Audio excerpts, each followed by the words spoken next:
উবাই ইবনে কাব বলেন, আল্লাহর কোরআনের মধ্যে সবচাইতে দামি আয়াত আয়াতুল কুরসি, এর চেয়ে দামি আর অন্য কোনো আয়াত নাই, এটাই সবচাইতে দামি আয়াত। আল্লাহর রাসূল সাল্লাল্লাহু আলাইহি ওয়াসাল্লাম বলেন, কোরআনের মধ্যে সবচাইতে চূড়া হলো সূরাতুল বাকারা। একটা পাহাড়ের মধ্যেও চূড়া থাকে, পাহাড়ের চতুর্দিক দিয়ে পাহাড় একটু উঁচু করতে করতে একদম উঁচা জায়গায় চলে যায়। নবী বলেন, কোরআনের সবচাইতে চূড়া হলো সূরাতুল বাকারা, আর সূরাতুল বাকারার সর্বোচ্চ চূড়াটাই হলো আয়াতুল কুরসি। আয়াতুল কুরসি সূরা বাকারার সবচাইতে উপরের চূড়া, আর সূরা বাকারা পুরা কোরআনের সবচেয়ে উঁচু চূড়া। নবী করিম অন্য হাদিসে বলেন, আয়াতুল কুরসিটার এত দাম, আল্লাহ পাক রব্বুল আলামিন তাকে কেমন ফজিলতপূর্ণ বানাইলেন শুনেন। আল্লাহ রাসূল সাল্লাল্লাহু আলাইহি ওয়াসাল্লাম বলেন, আয়াতুল কুরসির একটা জিহ্বা আছে, দুইটা ঠোঁট আছে। সুবহানাল্লাহ। আয়াতুল কুরসির দুইটা ঠোঁট আর একটা জিহ্বা আছে। নবী বলেন, আয়াতুল কুরসি তার ঠোঁট দিয়া তার জিহ্বা দিয়া প্রতিনিয়ত আল্লাহ পাকের গুণগান গাইতেই থাকে। সুবহানাল্লাহ। কার গুণগান গায়? আয়াতুল কুরসি পর্যন্ত আল্লাহর গুণগান গায়, আর আমরা গাই নেতাদের গুণগান। ভাইরা আমার, আল্লাহ পাক রব্বুল আলামিন এই কারণে আয়াতুল কুরসিকে দামি বানায় দিলেন। এটা অনেক ফজিলতপূর্ণ আয়াত। রাসূল করিম সাল্লাল্লাহু আলাইহি ওয়াসাল্লাম বলেন, আয়াতুল কুরসি যদি কোনো ইমানদার বান্দা পাঠ করে, আল্লাহ পাক রব্বুল আলামিন ওই বান্দাকে সকল প্রকার যাবতীয় বিপদ আপদ মুসিবত শয়তানের ওয়াসওয়াসা থেকে আল্লাহ পাক তাকে নিজের জিম্মায় হেফাজত করবেন। সুবহানাল্লাহ। নিজ জিম্মায় আল্লাহ হেফাজত করবেন যদি কোনো ইমানদার বান্দা আয়াতুল কুরসি সবসময় পাঠ করে। এই আয়াতুল কুরসির ভিতরে অনেক দাম, এই কারণে অন্যতম রাসূলুল্লাহ হাদিসে বলেন এটা ইসমে আজম। অনেক মুফাসসিরিন ইকরাম বলেন এটা ইসমে আজম, এটা এমন দামি আয়াত, এই আয়াতটা পাঠ করে করে দুনিয়ার অনেক বান্দারা অনেক বড় বিপদ থেকে হেফাজত হয়েছে। এই মুসলমান, এই কারণে আল্লাহ পাক রব্বুল আলামিন বলছেন, আয়াতুল কুরসি বান্দা এটা কোরআনের মধ্যে সবচেয়ে দামি। রাসূল বলেন সবচেয়ে দামি। আল্লাহ রাসূল সাল্লাল্লাহু আলাইহি সাল্লাম বলেন, দেখো বান্দা, আয়াতুল কুরসি দামি হবে না কেন? এই যে দেখেন, শুরুতে আল্লাহ পাক তার পরিচয় তুলে ধরেছেন, লা ইলাহা ইল্লাহু আল হাইয়ুল কাইয়ুম। রাসূল সাল্লাল্লাহু আলাইহি সাল্লাম বলেন, কোন ইমানদার বান্দা হাইয়ুল কাইয়ুম নাম দুইটা দিয়া যদি আল্লাহর কাছে চায়, আমার আল্লাহ ওই বান্দার এই দুইটা নামের বরকতে যত চাওয়া আছে সব চাওয়া পূরণ করে দিবেন। সুবহানাল্লাহ। কোন ইমানদার বান্দা যদি আল্লাহর কাছে হাত পেতে বলে, ইয়া হাইয়ু ইয়া কাইয়ুম, ইয়া হাইয়ু ইয়া কাইয়ুম, সন্তান হয় না, এই দোয়া পড়েন। আপনার ব্যবসায় বরকত নাই, এই দোয়া পড়েন। আপনার বিপদ মুক্ত হায়াত চান, এই দোয়া পড়েন। সংসারে অশান্তি, তাবিজ কবচের সমস্যা, এই দোয়া পড়েন।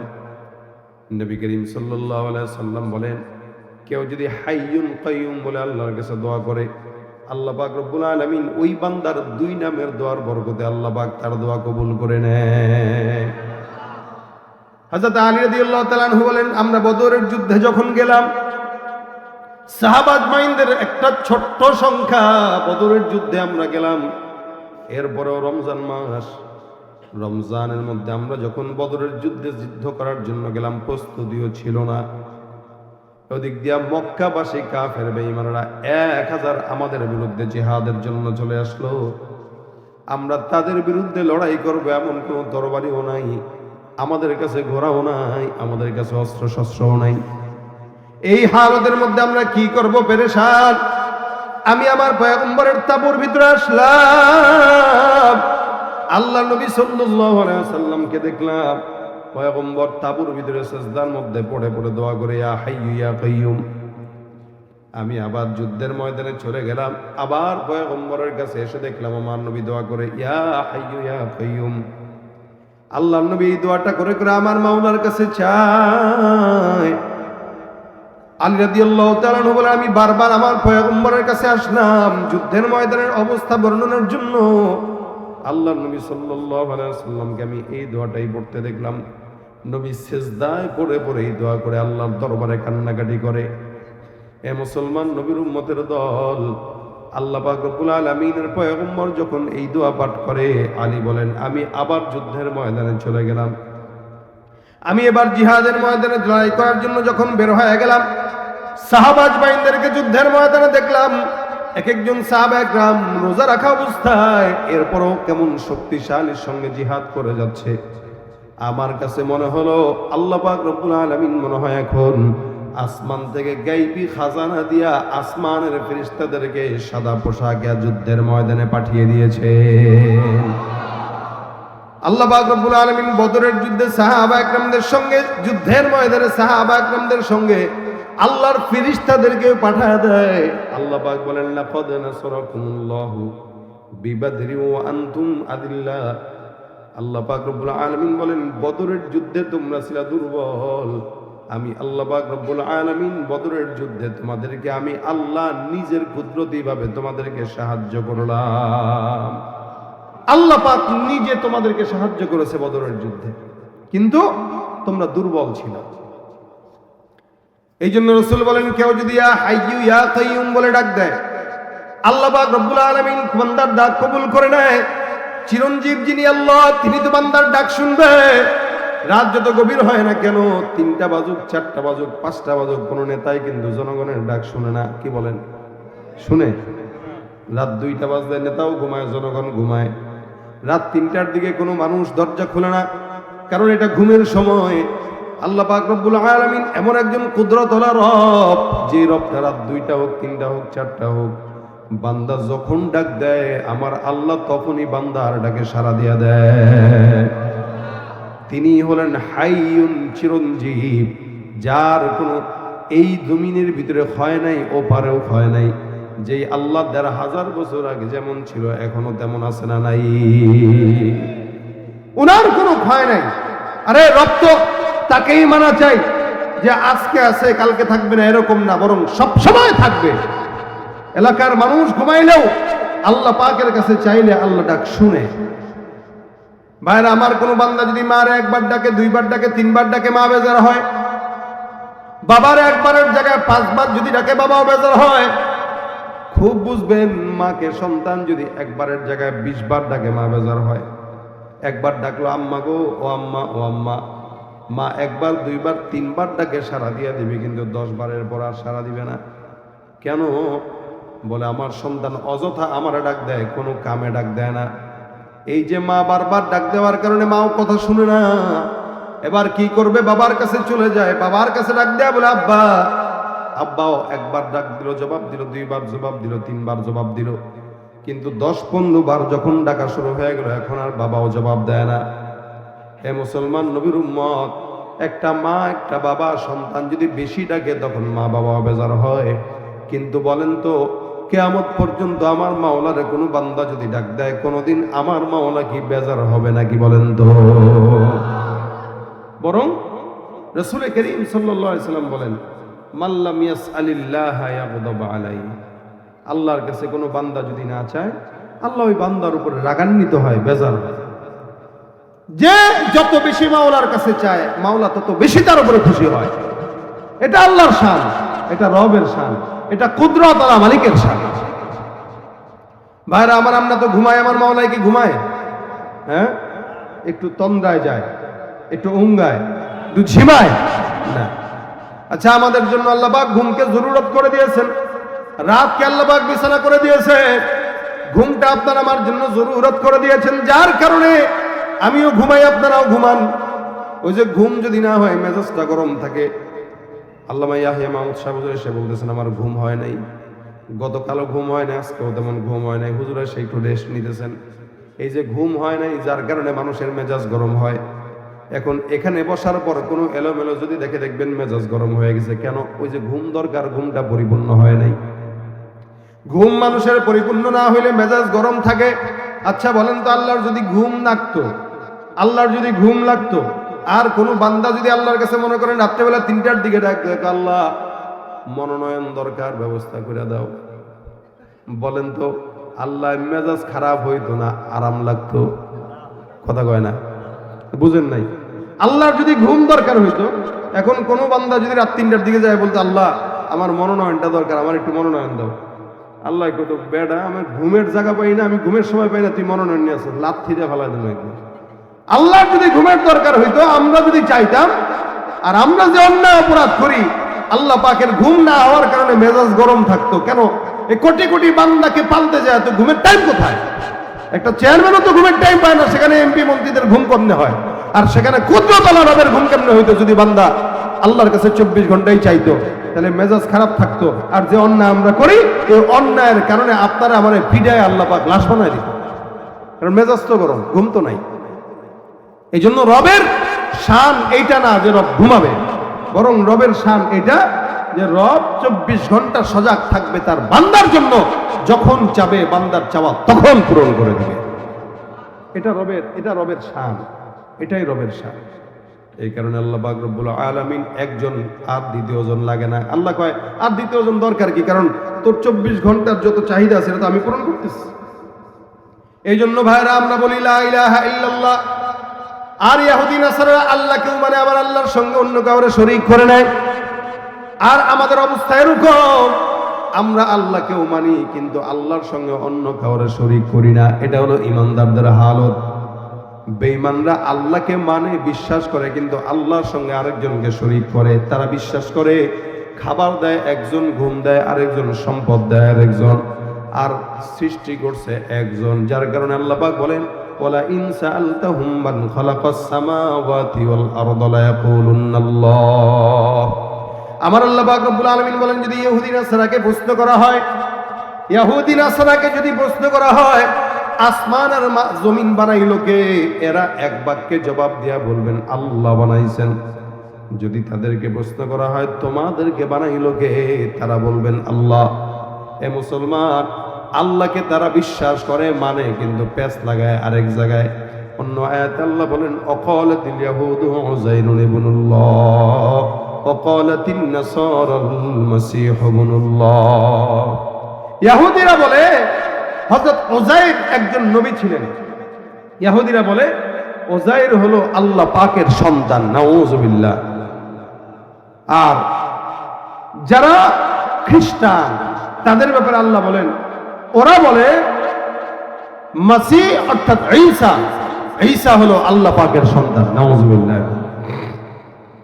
ইহুদিরা বলে এক কথা, নাসারারা বলে আরেক কথা, এঙ্গে আবার শরীক করে নেয়। আর আমরা যারা ঈমানদার আমরা বলি লা ইলাহা ইল্লাল্লাহ। আল্লাহ পাক বলেন কুল হুয়াল্লাহু আহাদ আল্লাহুস সামাদ লাম ইয়ালিদ ওয়া লাম ইউলাদ ওয়া লাম ইয়াকুল লাহু কুফুয়ান আহাদ। আল্লাহ একজন, কুদরতুল রব। কিয়ামত পর্যন্ত আল্লাহকেই মানবো। 1000 বার যদি শাহাদাত বরণ করা লাগে, আল্লাহ ছাড়া অন্য কাউরে আল্লাহর সঙ্গে শরীক করব না, ঠিক কিনা? আল্লাহ কয়জন? নামটা জোরে বলেন কি? আর জবান খুলে কি? যাই যেদিকে এই দুটি চোখ দেখি মহিমা, তার নেয়ামতের এই জগতে হয় না উপমা। যাই যেদিকে এই দুটি চোখ দেখি মহিমা, তার নেয়ামতের এই জগতে হয় না উপমা। তাই দমে দমে এই জবানে সেই নামি সরি, তাই বারে বারে ওই কদমে লুটিয়ে পড়ি, তাই বারে বারে ওই কদমে লুটিয়ে পড়ি। কার কদম? আল্লাহর কদম। এই জন্য রাত 3টার দিকে যান, 4টার দিকে যান, যখনই যান, যখনই ডাকেন, আমার আল্লাহ পাক রব্বুল আলামিন নাহনু আকরাবু ইলাইহি মিন হাবলিল ওয়ারিদ। এ মুসলমান, এই যে আয়াতুল কুরসির ভিতরে আল্লাহ পাক তার পূর্ণাঙ্গ পরিচয় তুলে ধরলেন, এই কারণে এটার দাম বেশি। আমার আল্লাহ বলেন আল্লাহু লা ইলাহা ইল্লা হুয়াল হাইয়ুল কাইয়্যুম লা তাখুযুহু সিনাতুন ওয়ালা নাওম। উনার ঘুম তো দূরের কথা, তন্দ্রাও হয় না, ঝিমানিও আসে না। ভাইরা আমার, এই আয়াতুল কুরসির দাম, এখানে আল্লাহ পাক নিজের সকল পরিচয় তুলে ধরলেন। আমার কথা ওইটা না, কথা হইল রাসূল বলেছেন আয়াতুল কুরসির অনেক দাম বেশি। কি দাম? এ নবী বলেন উম্মতেরা, আল্লাহ রাসূল বলেন কোন ঈমানদার বান্দা যদি জান্নাত পেতে চায়, আমরা সবাই তো আল্লাহর জান্নাত পাই, কিন্তু জান্নাত চাই, কিন্তু মরণের পরে 1000 বছর পরে চাই নাকি সঙ্গে সঙ্গে চাই? হ্যাঁ, সঙ্গে সঙ্গে। এই জন্য আল্লাহ পাক রব্বুল আলামিন দোয়া শিখায় দিলেন, রব্বানা আতিনা ফিদ দুনিয়া হাসানা ওয়া ফিল আখিরাতি হাসানা ওয়া কিনা আযাবান নার। আল্লাহর নবী আল্লাহ পাক রব্বুল আলামিন বলেন, তোমরা আল্লাহর কাছে দোয়া করো, আল্লাহ দুনিয়ার কল্যাণ দাও, আখিরাতের কল্যাণ দাও, আর জাহান্নামের আগুন থেকে নাজাত দিয়া আল্লাহ তোমার জান্নাত দিয়া দাও। এ মুসলমান, আল্লাহর নবী সাল্লাল্লাহু আলাইহি ওয়াসাল্লাম বলেন, কোন ইমানদার বান্দা যদি আল্লাহর জান্নাত পেতে চায়, ওই বান্দা যদি 5 ওয়াক্ত নামাজের পর আয়াতুল কুরসি পাঠ করে, ফজরের নামাজের পরে যদি পাঠ করে, যোহরের পরে, আসরের পরে, মাগরিবের পরে, এশার পরে, 5 ওয়াক্ত নামাজের পর কোন ইমানদার বান্দা যদি বেশি বেশি আয়াতুল কুরসি পাঠ করে, একবার করে অন্তত পড়ে, নবী বলেন ওই ব্যক্তি মৃত্যু ছাড়া তাকে আল্লাহর জান্নাতে যাওয়ার জন্য কেউ বারণ করতে পারবে না। কত দামি আয়াত, চিন্তা করা যায়। রাসূল সাল্লাল্লাহু আলাইহি সাল্লাম বলেন, কোন ইমানদার কেউ যদি এই আয়াতটা পাঠ করে 5 ওয়াক্ত নামাজের পর, তা আল্লাহ পাক রব্বুল আলামিন তাকে মওত ছাড়া জান্নাতে ঢুকতে কেউ তাকে বাধা দিতে পারবে না। অর্থাৎ মরতে দেরি, জান্নাতে যেতে দেরি নেই। এই যে দুনিয়াটা এখানে, জান্নাতটা এখানে, মাঝখানে মনে করেন মওত নামের পর্দা। রাসূল বলেন ওখান থেকে পড়বে, মৃত্যুর পর্দা ছিড়বে, আর সোজা থাপ করে জান্নাতে ঢুকে যাবে। মান করা আয়াতুল কুরসি ফি দুবুরি কুল্লি সালাতিন মাকতুবা লাম ইয়ামনাহু মিন দুখুলিল জান্নাতি ইল্লা আইয়ামুত। আল্লাহর নবী বলেন, 5 ওয়াক্ত নামাজের পর যদি কোনো ইমানদার বান্দা আয়াতুল কুরসি পাঠ করে, আল্লাহ পাক ওই বান্দাকে সাথে সাথে আল্লাহর জান্নাত দিয়ে দিবেন। সুবহানাল্লাহ। হে মুসলমান, এবার চিন্তা করেন কত ফজিলতপূর্ণ আয়াত। আবু হুরায়রা রাদিয়াল্লাহু তাআলা আনহু থেকে বর্ণিত, উনি ঘটনা বর্ণনা করেন আয়াতুল কুরসির কত ফজিলত।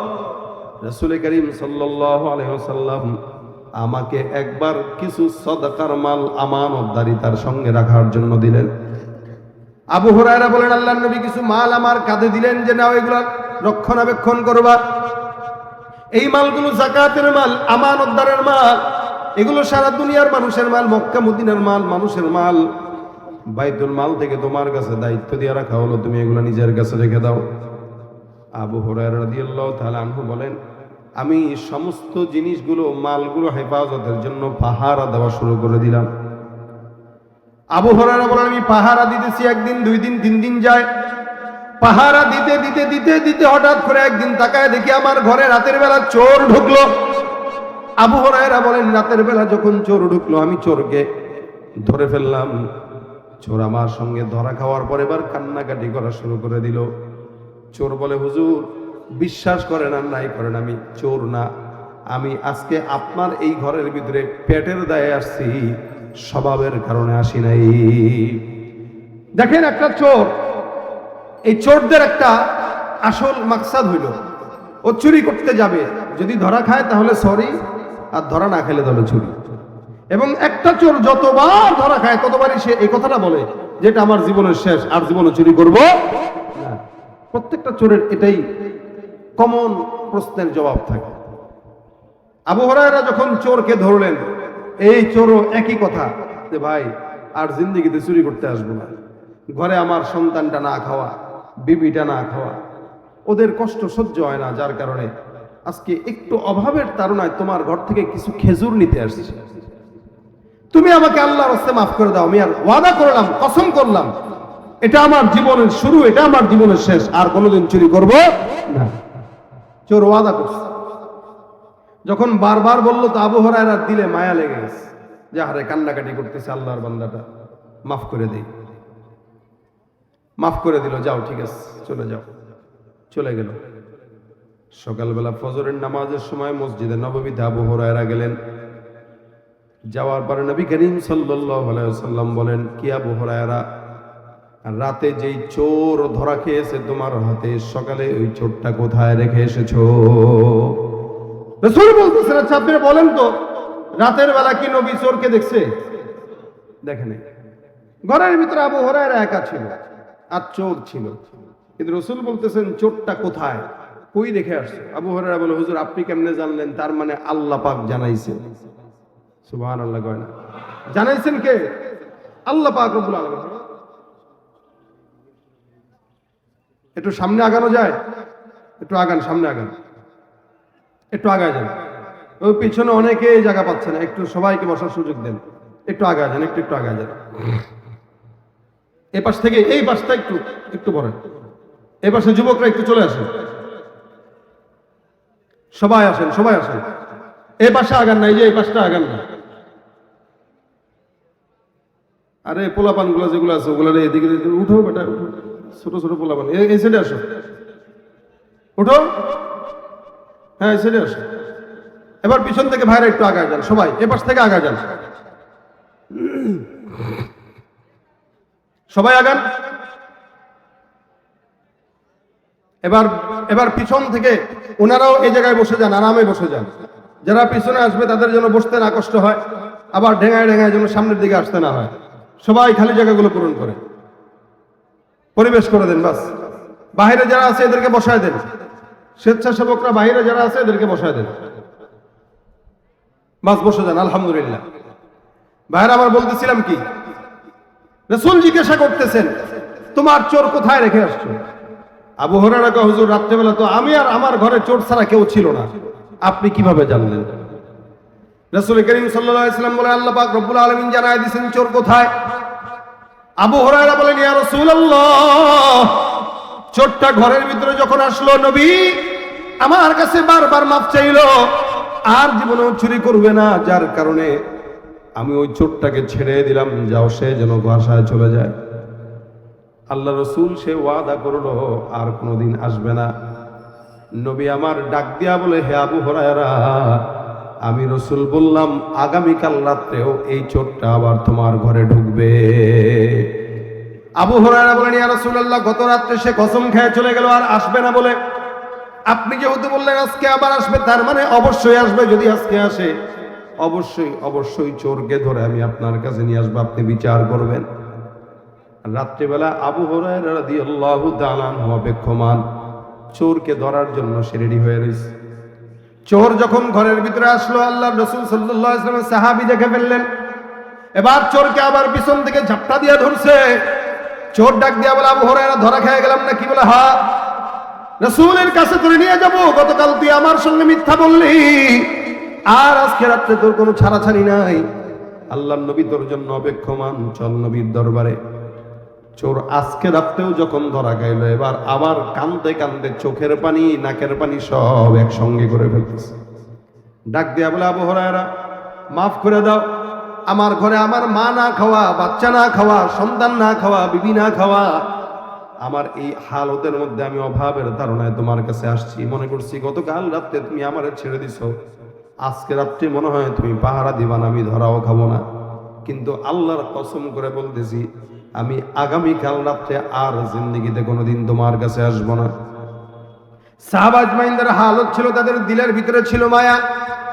রুহামা বাইনাহুম, একে অপরের প্রতি তারা ছিল দয়াময়। মানুষের জন্য দয়া ছিল, কিন্তু কুফরির বেলায় তারা ছিল কঠোর। আবু হুরায়রা রাদিয়াল্লাহু তাআলা আনহু দয়া দেখায় ওই চোরটাকে গত পরের দিন রাত্রিবেলাও ছেড়ে দিলেন। ফজরের নামাজে যখন আল্লাহর নবীর দরবারে যায়, মসজিদে নববীতে যায়, নবী আমার ডাক দিয়া বলে আবু হুরায়রা চোর কোথায়? আবু হুরায়রা বলে ইয়া রাসূলুল্লাহ, চোরটা আজকে রাত্রেও গত রাত্রেও আমার কাছে ওয়াদা করলো আর জীবনে সেই চোরটা আসবে না, যার কারণে আমার দিলের ভিতরে মায়া লাগলো, আমি চোরটাকে ছেড়ে দিলাম। রাসূল আল্লাহর নবী বলেন এই চোরটা তোমার সঙ্গে মিথ্যা বলেছে, মনে রাখবা আবার আজকে রাত্রেও চোরটা 100% তোমার কাছে আসবে।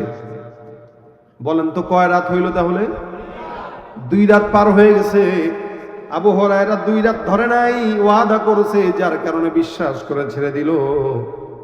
এ মুসলমান, 3য় রাতে চোর যখন আবার আসবে, আবু হুরায়রা এবার তৈয়ার। আবু হুরায়রা কি বলে রশি মশি নিয়ে তৈয়ার, চোর যদি আছে আজকে বেঁধে তারপরে ফালা রাখবো, সকালবেলা পয়গম্বরের দরবারে নিয়ে যাব। চোর আসছে, আবু হুরায়রা রাদিয়াল্লাহু তাআলা আনহু ধাপ করে ধরে ফেললেন। আমাদের দেশে এরকম চোর আছে না? কম না বেশি? আমরা তো একটা 2 টাকার পকেট মার্কে পাইলে মারতে মারতে নাক ফাটায় দিই, কিন্তু হাজার হাজার কোটি টাকা যারা চুরি করে ওপারে পাচার করে তাদেরকে দেখলে সালাম দেই। এই কথাটা কারো গায়ে লাগতে পারে, তবে এটাই বাস্তবতা। আমরা বড় চোরদেরকে দেখলে সালাম দেই, ছোট চোর দেখলে পিটাই। কিন্তু ছোট চোরকে দেখার আগে বড় চোরকে দেখে যদি পিটাইতাম, তাহলে ছোট চোর জন্ম নিতে পারত না। আর ভাই, চোরের বিধান হাত কাটা, এই বিধানটাও যদি আমরা অ্যাপ্লাই করতে পারতাম, এদেশে দ্বিতীয় কোনো চোর সাহস করতো না। ইসলাম বলেছে ওয়াস-সারিকু ওয়াস-সারিকাতু ফাকতাউ আইদিয়াহুমা জাযাআম বিমা কাসাবা নাকালাম মিনাল্লাহ। চোর ছেলে হোক মেয়ে হোক, যেই চুরি করবে ইসলামের বিধান হলো তার হাত ধরে কেটে দাও। আমাদের দেশে যারা চুরি করেছে অতীতে, তাদের হাত যদি কাটা হতো তাহলে আজকে সমাজে তারা থাকতো ঠিকই, ভিক্ষুকের মতো হাত, আমাদের কাছে পাতার মতো হাত পাইতো না। এজন্য আবু হুরায়রা বলেন, এই চুরি করেছো, তোমার বিচার করবে মুহাম্মদুর রাসূলুল্লাহ। এদেশের উম্মতের উলামায়ে কেরামদের কাছে চোরদের বিচারের দায়িত্ব অর্পণ করে দেন, দেখবেন ইনশাআল্লাহ দ্বিতীয় কোনো চোর চুরি করার সাহস করবে না। ধর্ষকদের বিচার উম্মতের উলামায়ে কেরামদের কাছে দিয়ে দেন, দেখবেন দ্বিতীয় কোনো ধর্ষক বাংলাদেশে জন্ম নেওয়ার সাহস করবে না। আমরা কাপুরুষের বাচ্চা, আমরা উলামায়ে কেরামদেরকে কেবল মসজিদ আর মাদ্রাসায় দেখতে পছন্দ করি, রাষ্ট্র ক্ষমতায় দেখতে পছন্দ করি না। যার কারণে জাতির কপালে দুর্ভোগ কিয়ামত পর্যন্ত টিকে থাকবে, এই দুর্ভোগ কোনোদিন শেষ হবে না। ভাইরা আমার, ইসলামের বিধান, চোর চুরি করবে হাত কাটা হবে, ধর্ষক ধর্ষণ করবে শাস্তি মৃত্যুদণ্ড দেওয়া হবে, মদ পান করবে 80টা বেত্রাঘাত দেওয়া হবে। এগুলার ক্ষেত্রে কোনো মায়া দয়া দেখালে চলবে? আবু হুরায়রা বলেন, আমি চোরকে ধরলাম, ধরার পরে তাকে রাসূলের কাছে নিব। চোর এবার বসে বসে চিন্তা করতেছে, নবীর কাছে যদি যাই তাহলে তো হাত নাই, তাহলে তো লুলা হওয়া লাগবে। এখন এই মাথার ভিতরে বুদ্ধি খাটাইতেছে, কি করা যায় কি করা যায়। দূর থেকে বসে বসে কয়, আবু হুরায়রা বলে, কোনো কথা বলবি না, চুপ। গত 2 দিন কথা বলে ব্যস্ত গাইছিস, কথা বললে মায়া লাগে, কোনো কথা চলবে না, চুপ থাকো, ফজরের সময় রাসূলের দরবারে তোমাকে নেওয়া হবে। চোর বুঝে গেছে নবীর কাছে গেলে তো বিপদ। এবার চোর মাথার ভিতরে বুদ্ধি আটতেছে, কি করা যায় কি করা যায়, কেমনে আবু হুরায়রাকে ফাঁসানো যায়, নিজে বাঁচা যায়। কিছুক্ষণ পর ডাক দেয়, আবু হুরায়রা বলে, কি? আমি অনেক দামি একটা আমল জানি, ওই আমলটা তোমারে শিখাইতে চাই। কে কয়? কে কয়? কারে বলে? আবু হুরায়রা রাদিয়াল্লাহু তাআলা আনহু মতো একজন সাহাবী, তারে বলতেছে তোমার একটা আমল শিখাইতে চাই। আবু হুরায়রা কয়, তুই আমার আমল শিখাবি? কয়, ভাই রে, আমার একটা ভাব ধরছেন, আমি চোর হইলো তো ইমান ঠিক আছে না? চোর হইলে কি আছে, ইমান তো ঠিক আছে, হালতটা এরকম আর কি। কয়, হ্যাঁ, আমি তোমাকে যেটা শোনাবো এটা তুমি জানো না, এটা আমি বিশ্বাস করি। আর আবু হুরায়রা এমন একজন সাহাবী যার ইলমের প্রতি খুব বেশি জোর ছিল, ইলমের কারণে রাস্তায় ঘাটে পড়ে থাকতেন ক্ষুধার যন্ত্রণায়, খাবারের সময় পাইতেন না। চোর মশাই ডাক দিয়ে বলে, আবু হুরায়রা আমার কাছ থেকে শিখবানি? বলে, বলো। এত সহজ তো না। বলে, কি? শিখাবো, শর্ত আছে। বলে, কি শর্ত? কও। মানবানি? আগে শুনি না, পছন্দ হইলে তারপরে বলবো। আমি তোমারে শিখাবো, বিনিময়ে তুমি আমারে ছেড়ে দিবা। ওই কথা এনি তোর মনে ছিল? শোনো, তবে যেটা শিখবা এটা কিন্তু দামি জিনিস, কম দামি না। আবু হুরায়রা কয়, চিন্তা করি, দাঁড়া কি করি দেখা যায়। তো কিছুক্ষণ চিন্তা ভাবনা করে বলে, হ্যাঁ, কোরআনের একটা আমল যদি তোমার থেকে শিখি, তা তোমার চাইতেও ভালো জিনিস শিখলাম। তোর মতো শেষরা চোররে ধরে রেখে আমার ফায়দা কি? তার চাইতে বরং আল্লাহর কোরআনের একটা আয়াতের আমল শিখলেও তো লাভ আছে। আমাদের দেশে কোনো মানুষ যদি হয়তো খুব একটা আগে ঘুষ দে, কি এর আমল ধরতে, ও আজকে আমি তোর সে কম পারি, তুই আমারে ঘুষ দে। এই জন্যই তো কথায় কথায় ঘুষ আর সুদ নেওয়া না মানুষ এই দেশে আছে। একটা সিগনেচারের দাম কয় বেশি না, চা খাওয়ার টাকা দেন 10 লাখ। কি কয়? চা খাওয়ার টাকা কয় লাখ? 10 লাখ। এই যে চা খাওয়ার টাকা, কফি খাওয়ার টাকা হিসেবে 10 লাখ নেয়, 15 লাখ নেয়, খুব হালাল টাকা নাকি? কথা কয় না হালাল টাকা? যারা এগুলা খায় তারাও তো মুসলমান। বলেন তো আসলে কি মুসলমান না ভণ্ড? যারা বলেন মুসলমান না ভণ্ড? ওরা হলো দেশের লাগি মহামারীর মতন, ফাইলে কলম ঠেকাইয়া চালায় তারা নির্যাতন। ঘুষের টাকায় ওদের বুড়ি, ঘুষের টাকায় ওদের বুড়ি, করে যে টান টান। ওরা শিক্ষিত শয়তান, ওরা শিক্ষিত শয়তান, ওরা শিক্ষিত শয়তান, ওরা শিক্ষিত শয়তান। ঠিক কিনা? পীরগিরি আর মাজার পূজা চলছে দেশটা জুড়িয়া, শিরকি আর ভণ্ডামিতে দেশটা গেছে ভরিয়া। গাজার কলকি টান মারিয়া, গাজার কলকি টান মারিয়া দেখায় খাজার শান। ওরা শিক্ষিত শয়তান, ওরা শিক্ষিত শয়তান। দেন না লালনের মাজার এবার কি কইছে, কয় এটা না টানলে সাধনা হয় না। কি কইছে, সাধনা হয় না। গাজা আল্লাহ বানাইছে, আল্লাহ বানাইছে, আমরা খেলে সমস্যা কি? গাজা এটা তো আল্লাহ দিছে, এটা খারাপ জিনিস না। এটা খাইলে আল্লাহর প্রেমে জজবা বাড়ে। এই যে ভাই আপনাদের এলাকায় এরকম সাধনাগিরির সাধনা বাবা আছে কিনা জানি না, আল্লাহ হেফাজত করুক, আল্লাহ হেদায়েত দান করুক। দেখেন ভাই, অনেক জাতের লোকই দেশে আছে, আছে না?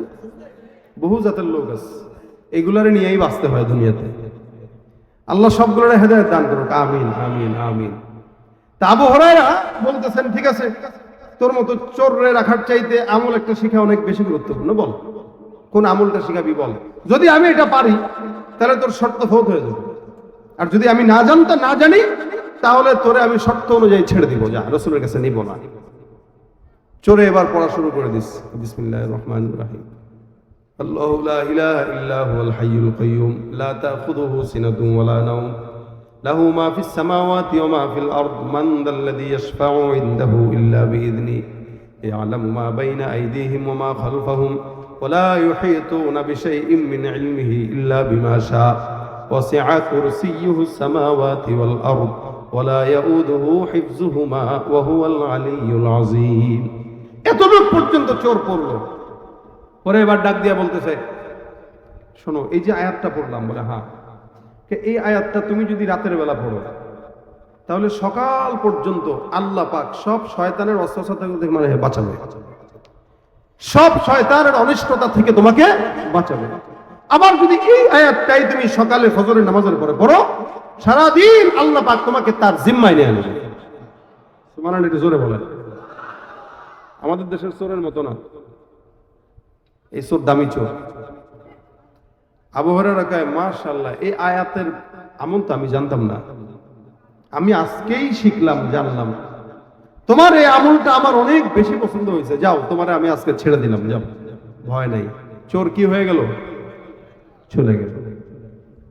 সকালে ফজরের নামাজের সময় রাসূলের কাছে গেলেন, নবী ডাক দিয়া বলতেছেন, আবু হুরায়রা চোর কোথায়?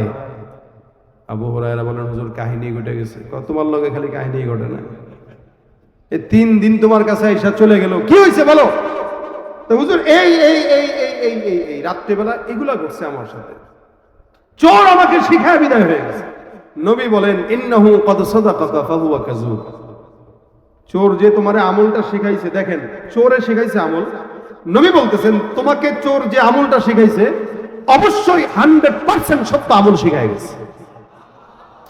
আরে ভাই বুঝে না, রাসূল সাল্লাল্লাহু আলাইহি ওয়াসাল্লামের মতো নবী চোরের দেয়া আমলের স্বীকারোক্তি দিতেছে, বুঝেন? তার মানে চোরের এলেম আছে, চোরের কি আছে? এলেম আছে। এই চোরের এলেমটাকে আল্লাহর নবী স্বীকারোক্তি দিলেন, কিন্তু নবী বলতেছেন কি, নিশ্চয়ই সে তোমাকে যা শিখিয়েছে তা সত্য, কিন্তু ফাহুয়া কাযুব, যে শিখায় গেছে, যে চোর, ও হলো 1 নম্বরে 100% মিথ্যাবাদী। সে মিথ্যাবাদী হইলেও তোমাকে যা শিখায় গেছে ওইটা কি? এখন আবু হুরায়রা বলেন, হুজুর আপনি কি এর চিনেন নাকি? আপনি 3 দিন পর পর বললেন সে আসবে, আবার বলতেছেন সে যা শিখাইছে তা সত্য, আবার বলতেছেন সে মিথ্যাবাদী, আপনি কি চিনেন? নবী বলে, আমি ভালো করে চিনি। হুজুর ভালো করে চিনলে বলেন না ওকে। নবী বলেন, যাকা শাইতান, ওইটা দুনিয়ার কোনো মানুষ না, তোমার মতো আমার মতো, ওটা হলো ইবলিস শয়তান। সুবহানাল্লাহ। রাসূল বলতেছেন, ওইটা কে? ইবলিস শয়তান। হুজুর ইবলিস শয়তান আমার কাছে আসলো? আসছে, কেন আসছে জানো? তোমার কাছে যে আমি আমানতের মাল রাখছি, এই মালের যত বরকত আছে, বরকত নষ্ট করার জন্য ইবলিস সবসময় চেষ্টা করে। এই জন্য ঘরে যদি কোনো ব্যাংকে টাকা জমান, ইসলামী ব্যাংক, আল আরাফা ব্যাংকের কথা বলতেছি না, আপনার ঘরের যে মাটির ব্যাংক অথবা কোনো জায়গায় টাকা রাখছেন, আয়াতুল কুরসি পড়ে ফু দিয়ে রেখে দিবেন, ইনশাআল্লাহ ওই টাকা বরকত নষ্ট হবে না, কারণ জিন্নাত শয়তানরা আপনার ঘরের সম্পদ অনেক সময় চুরি করবে, নষ্ট করে। এমনি দেখবেন ঘরের থেকে একটা জিনিস পান না, হয় না? এটা নাই তো নাই, কে নিছে পাবেনই না, ওটা আসলেই শয়তান নেয়, নিয়ে আপনার সম্পদের বরকত নষ্ট করে, আপনার টাকা পয়সার বরকত নষ্ট করে। এই বরকত নষ্ট হওয়ার থেকে যদি বাঁচতে চান, আয়াতুল কুরসি পড়েন, আপনার বরকত আল্লাহ পাক টিকায় রাখবেন। শয়তান আপনার সম্পদে হাত দিতে পারবে না, কারণ এই সম্পদের জিম্মাদারি নিয়ে নেবেন কে? আল্লাহ। রাসূল বলতেছেন, এই যেহেতু জিন্নাত এই শয়তানটা ধরা খেয়েছে, আর ধরা যেহেতু খেয়েছে, এখন তার তো বাঁচা লাগবে। এই বাঁচার জন্য হইলেও সে নিজের যেই দুর্বল জায়গার আমলটা আছে, ওই আমলটা তোমার শিখাই দিয়া তারপরে আমার হাত থেকে বাঁচছে। আর মানুষ যখন বিপদে পড়ে, তার দুর্বল জায়গাটাকে হইলেও সে বলে দেয় বাঁচার জন্য। চোরটাও তার দুর্বল জায়গা বলে দিয়া বাঁচার জন্য তোমার থেকে বাঁচছে। সুতরাং আমল যেটা শিখাই গেছে এটা 100% শিওর। তার মানে কি শিখলাম? আমরা যদি আমাদের সম্পদ রক্ষা করতে চাই, আমরা যদি আমাদের যাবতীয় সব কিছু ক্লিয়ার রাখতে চাই, সবসময় আয়াতুল কুরসি পড়ব। রাসূল হাদিসে বলেন, 5 ওয়াক্ত নামাজের পরে কেউ যদি আয়াতুল কুরসি পাঠ করে, তো আল্লাহ পাক ওই বান্দাকে জান্নাতে সরাসরি দান করে দিবেন, ঢুকাই দিবেন। এক জায়গায় রাসূল বলতেছেন জান্নাতটাও গ্যারান্টি। আবার আল্লাহ পাক রব্বুল আলামিনের হাবিব আরেক জায়গায় হাদিসে বলতেছেন যে কেউ যদি পাঠ করে, তাহলে আল্লাহ পাক সকাল সন্ধ্যা জিম্মাদারি আল্লাহ নিয়ে নেয়। তার মানে দুনিয়াও লাভবান, আখিরাতেও লাভবান। এই জন্য আয়াতুল কুরসিটা ফজিলতপূর্ণ একটা আমল। এটা আপনি আমি সকলেই যখন হয়, সুযোগ হয়, সময় হয়, আমরা এটা পাঠ করার চেষ্টা করব। 5 ওয়াক্ত নামাজের পরে পাঠ করেন, 5 ওয়াক্ত নামাজের পরে সব সময় এটাকে জবানের সাথে লাজেম বানায় নেন, ফিট করে নেন।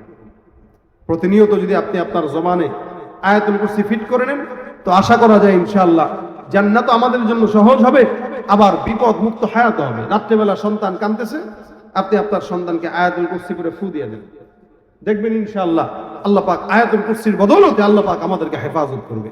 আল্লাহ পাক এই আমলটা আমাদের সকলকে করার তৌফিক